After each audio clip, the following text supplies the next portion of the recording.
Welcome to Money Music, where you will learn about the big money in vinyl records. I'm John Marshall, also known as Mighty John, the record guy from moneymusic.com.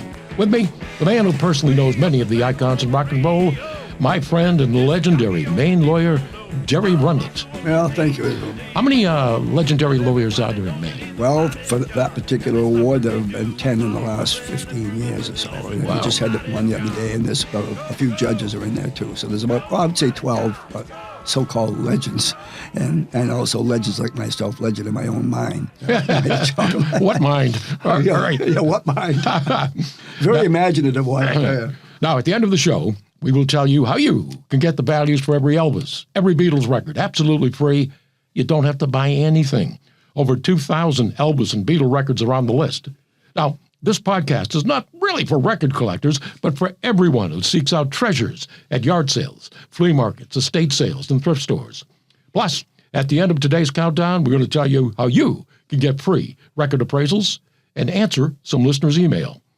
Now, you know what I used to do before I did radio shows? I always kind of did a tongue twister to loosen up the lips. Oh, yes. That's why you were so eloquent all those So years. what I used to do was toy boat, toy boat, toy boat. Right. Nobody can do that. Toy boat, I can't even do it. Yeah. Can't even do it once. I was going to ask you, can you articulate? But apparently, no. No. All right, let's go. Boz Scaggs was a member of what hit-making band of the late 60s and early 70s? Oh, boy, no. Tip of the tongue can't get there. Steve Miller Band. Oh, yes, of course. Wonderful band. Sailor was the second album from the Steve Miller Band. It features songs written by Miller and Boz Scaggs. The album made Billboard's top 25 in 1968, containing hits like Living in the USA and Diamond Dance Romance. Neither worth more than $10, but the Sailor album, released on Capitol Records, can sell for $100 today. There you go. Skaggs. All right there, TV aficionado. Yeah. Who played the Penguin on the 1960 TV show Batman? Oh, my God. The Penguin was played by, God. You're going to give me an easier one. I'm not going to get it. Burgess Meredith. Oh, my God. That's right. The Penguin, yes. Because I'm looking at the movie ones. And That's right. Burgess Meredith, yes, who was an incredible actor. Twilight Zone. Now, the Penguin is one of Batman's biggest foes. He's a lot like you, Derry. He is cunning and deceiving.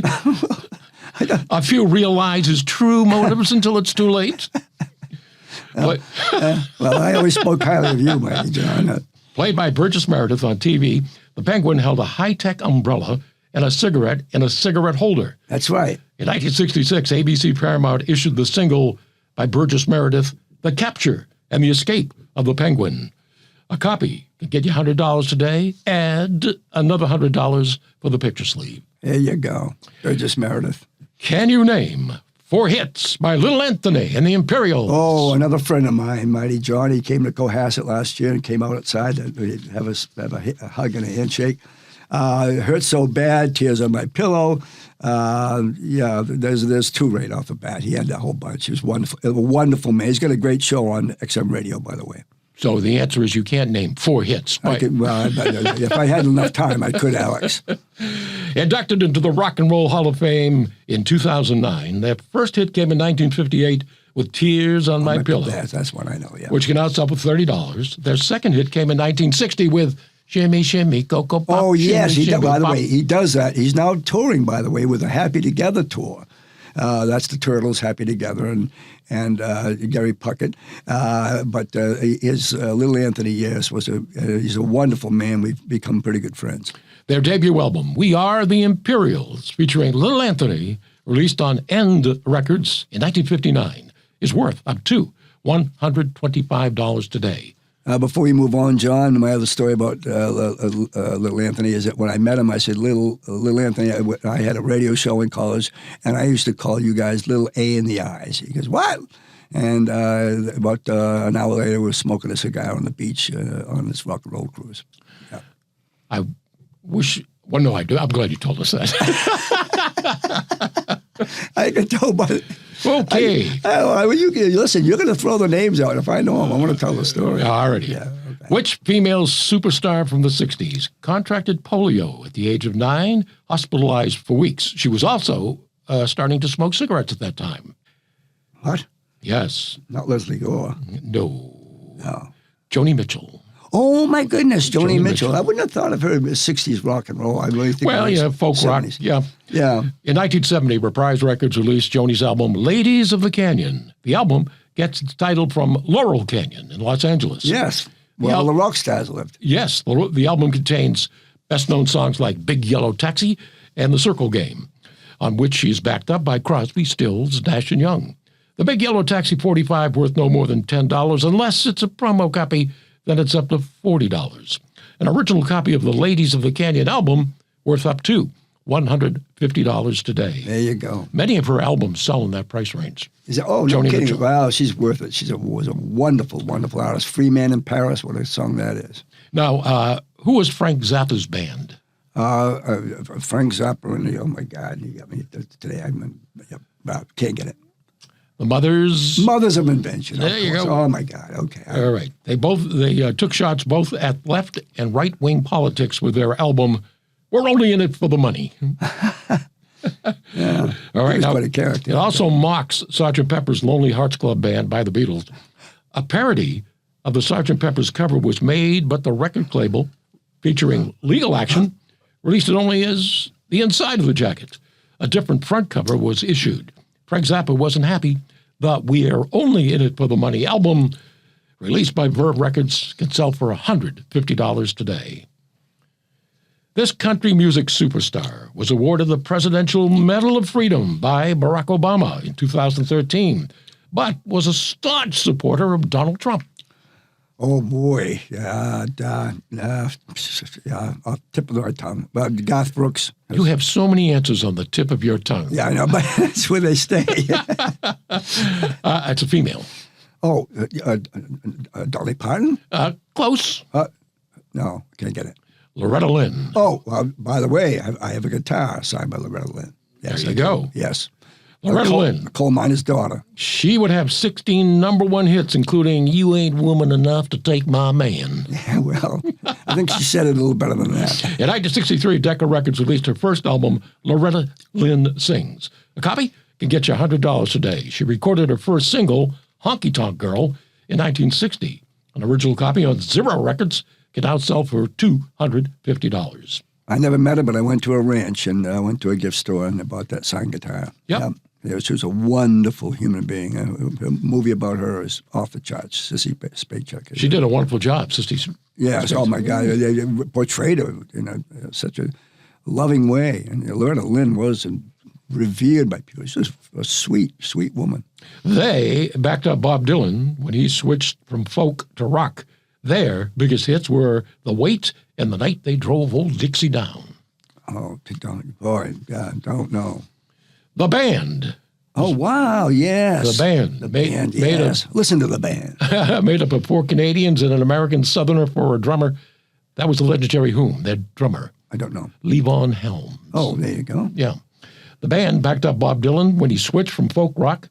Following the success of Music from Big Pink, the band followed up with a self-titled album, which Rolling Stone magazine pegs at number 45 on their list of the greatest albums of all time. Containing The Night They Drove Old Dixie Down, the album, released by Capitol, can get you $200 today. There you go. I know you're going to know this one, Derry. Well, I hope so. This was a number one instrumental hit in 1962 and a tribute to a communications satellite launched into space that same year. Yes, in Belfast, Maine, Telstar. There we go. And the group was... the Tornadoes. Very good. Hey, Yay. here we go.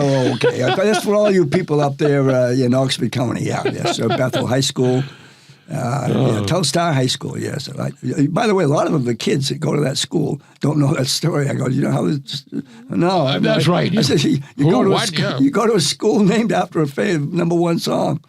Recorded in England, the song also reached number one on the British charts. A copy of the 45 can now sell for $25. Yeah. The Tornadoes' Telstar album can get you $250 today. And it's a great song. Great song. Yeah, it's a space song. It's really fantastic. Now, Elvis aficionado. Yeah. What was Elvis's second movie filmed in Hawaii, and what was the #1 hit from that movie? Amazing that you should say that, because that's the album that I have brought in today, and that would be Blue Hawaii. No, I said what was the second film by Elvis in Blue Hawaii? Pay attention, Derry. Clam bake or something. Somebody get Derry's Pepto. I actually brought in Blue Hawaii. There we go. Ahead. I don't know. It was Girls. I got that album at home. I do. And what was the hit from the movie? Oh my God! I have no Return to Sender. Very good. There you go. Now I you get know. it. Yes. No way. Yes. Oh, boy, I'm proud of myself. I actually do that song. I do Little Sister also when Yeah. I imitate Elvis. I can actually sing those, not as well as he could. But No. close. And we should mention before we forget it today, as we record this, Elvis's birthday, 90 years old today. That's right. He was 4 days before my birthday, which is January 12th, and I'd just like to say happy birthday to my brother in music, Elvis Presley. Okay. Yeah, we're very much together all the time. So an original copy of the Girls soundtrack, it get you $200 today. Add another $250 if you kept or find the 1963 calendar that came with the album. And what would have the record be inside? What label? RCA. Okay, I think I got it. Well, is that calendar inside? No, I don't think the calendar's in there. Well, try and find an old 63 calendar and put it in there. This only goes back a few years for me. Oh, this one might be tough. Parts of this is going to be tough for you, Derry, and other parts are going to be easy. Okay. This is kind of like a 3-part question. Here we go. Okay, Alex, I'm ready. What was Fess Parker's big break? Oh, it would have been Davy Crockett. Davy Crockett. Yes, oh my God, I love that song. By the way, I've got a coonskin cap at home. You should have worn it today. If I'd known you were going to do that, I would have had it. Yes, I do. I bought one, I forget where it was, some toy store somewhere. I wanted to have one. And what was the big break for James Arness? Oh, it would be Gunsmoke, I would say. Gunsmoke. Yes. They both starred together in a John Wayne movie called Island in the Sky. Yes, I think I would have seen that one. I went to all the John Wayne movies. Released by Warner Brothers in 1953, the film is considered a classic because of the realism of the plane crash.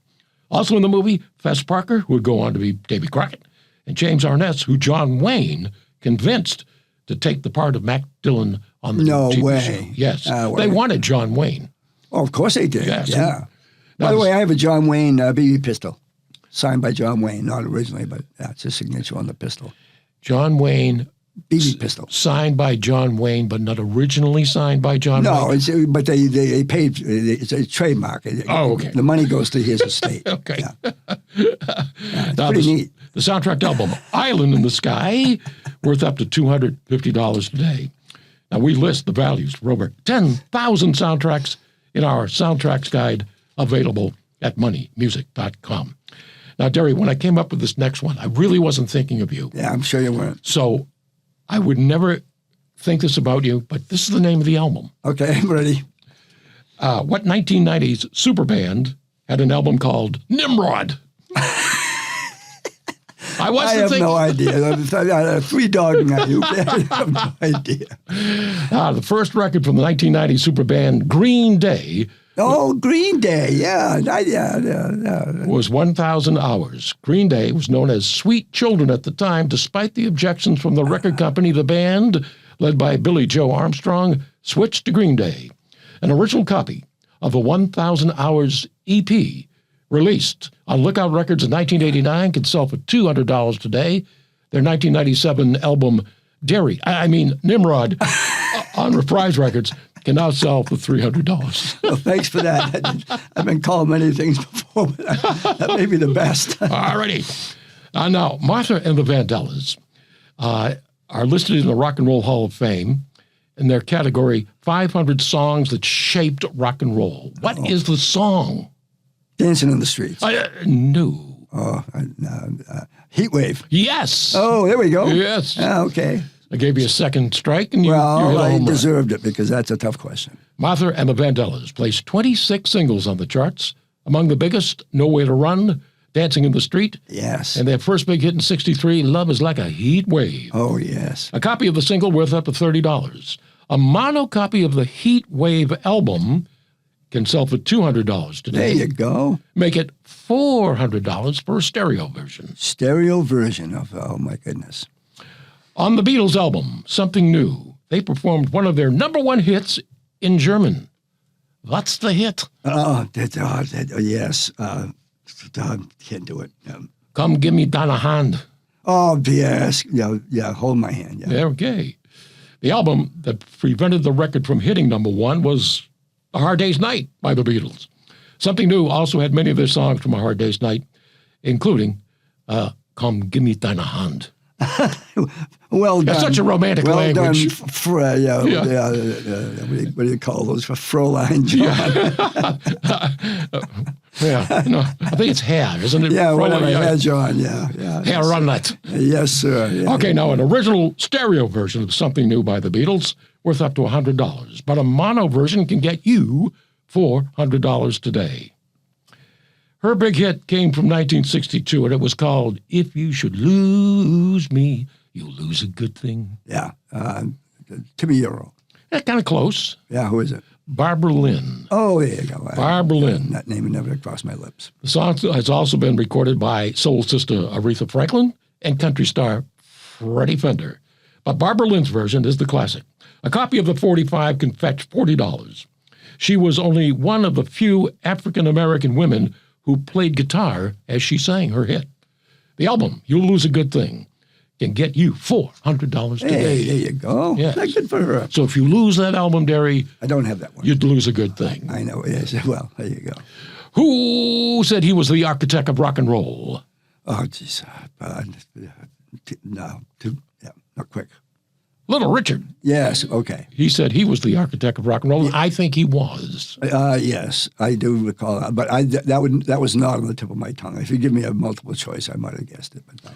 He was as important to the birth of 1950s rock and roll as Elvis, Buddy Holly, and Chuck Berry. His second album for Specialty Records, Little Richard, contained some of his greatest hits like Lucille. Lucille, oh, what a great song that is. Keep a Knockin', and Good Golly Miss Molly. Yes, all three. Lucille was fantastic. An original copy of the album can get you $500 today. Yeah. No, you can't. Can you name an X-rated album that can sell for $600 today? By Little Richard? No. Oh, I was going to go back to Little Richard. I saw him perform with Jerry Lee Lewis down at North Shore Music Center. Anyway, okay, now the question is, what record now? What band had an X-rated album? Big hit for this band. X-rated? I have no idea. Okay, 1969 debut album for the MC5. Have you heard of the MC5? No. You just aren't hip at all.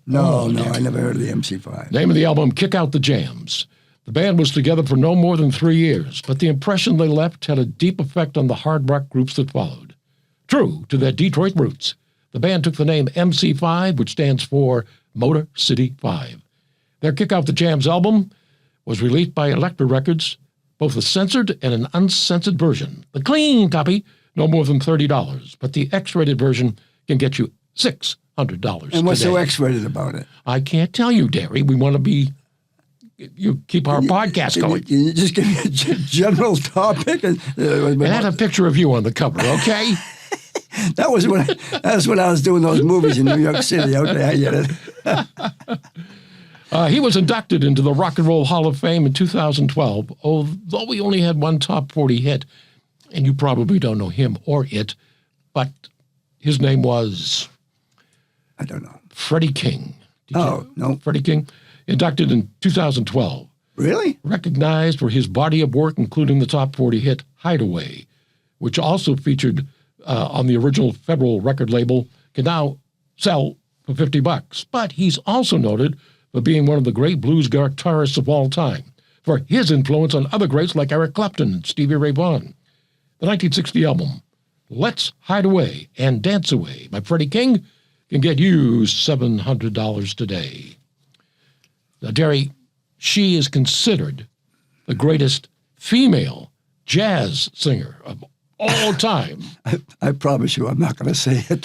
I'm going to say... legendary. Diana Ross played her in the movie. Etta James? No. Billie Holiday. That's it. Oh, yes. You see, thank you for that. I'm glad I got that one. You knew it all the time. I would have felt stupid if I didn't get that one. Born in Baltimore, she began singing for tips, but would soon be fronting bands such as Count Basie's and Artie Shaw's.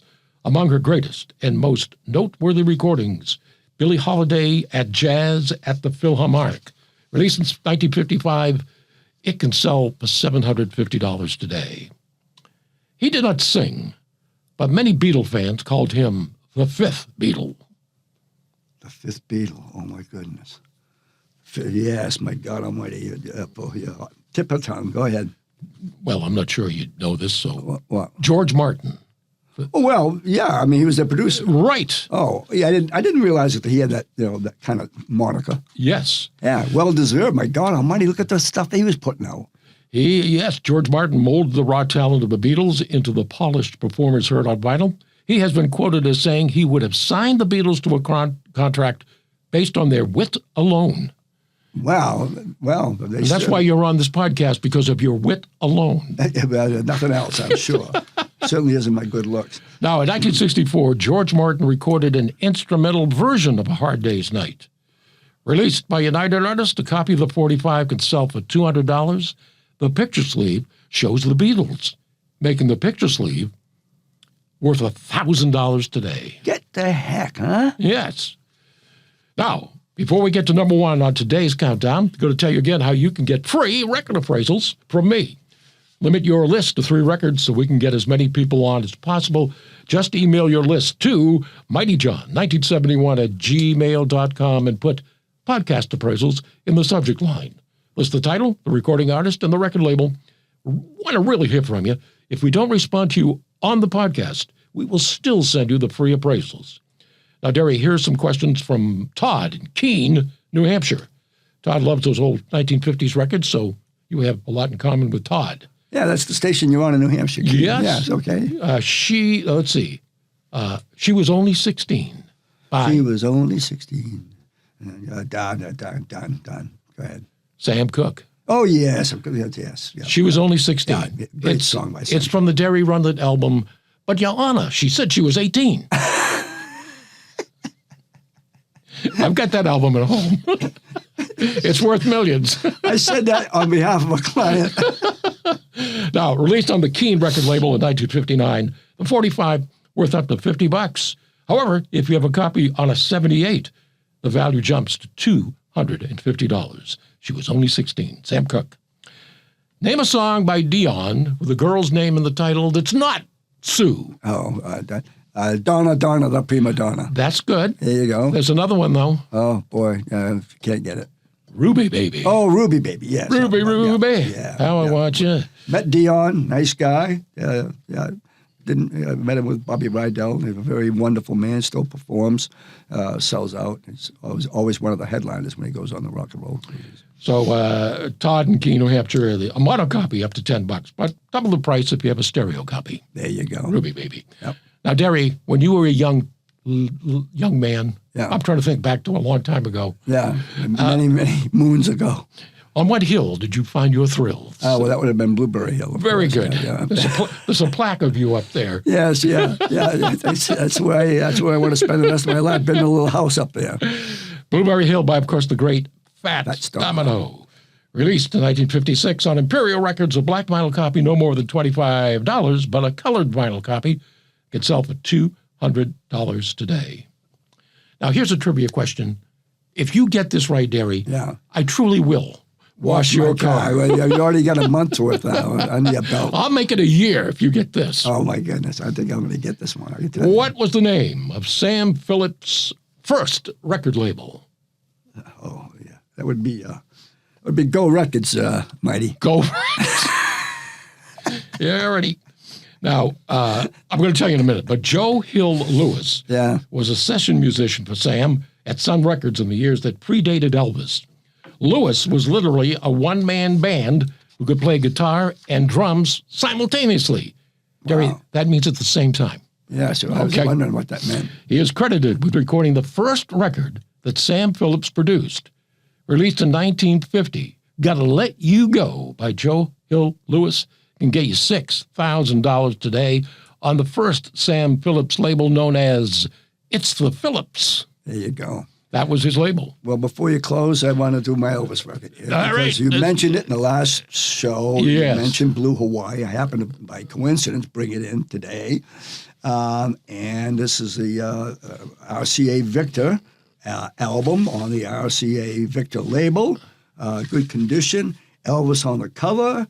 Original cover. Blue Hawaii. Iconic movie. There we go, Mighty John. You're the Elvis. Pass that on over here. There we go. Yeah, all right. Let's see how good condition this is. You can see how much Elvis resembles me. That's why. That's why I impersonate him. If it wasn't for the guitar, I never would have known. No, that's right. All right, this is a mono copy, stereo copy. Yeah. A reissue, but still worth up to $150. Oh my goodness! Oh, you just made my day, Mighty John. There you go. Made my day. Elvis. Now remember, you can find the values for all your records at moneymusic.com. And if you email me, we will send you the values for every Elvis and every Beatles record free. No purchase necessary. Over 2,000 Elvis and Beatle records are on the list. Just state in your email that you heard the podcast. Say something nasty about Derry and I'll send you 2 copies. My email address is always posted on the homepage at moneymusic.com. Go, Mighty John, go!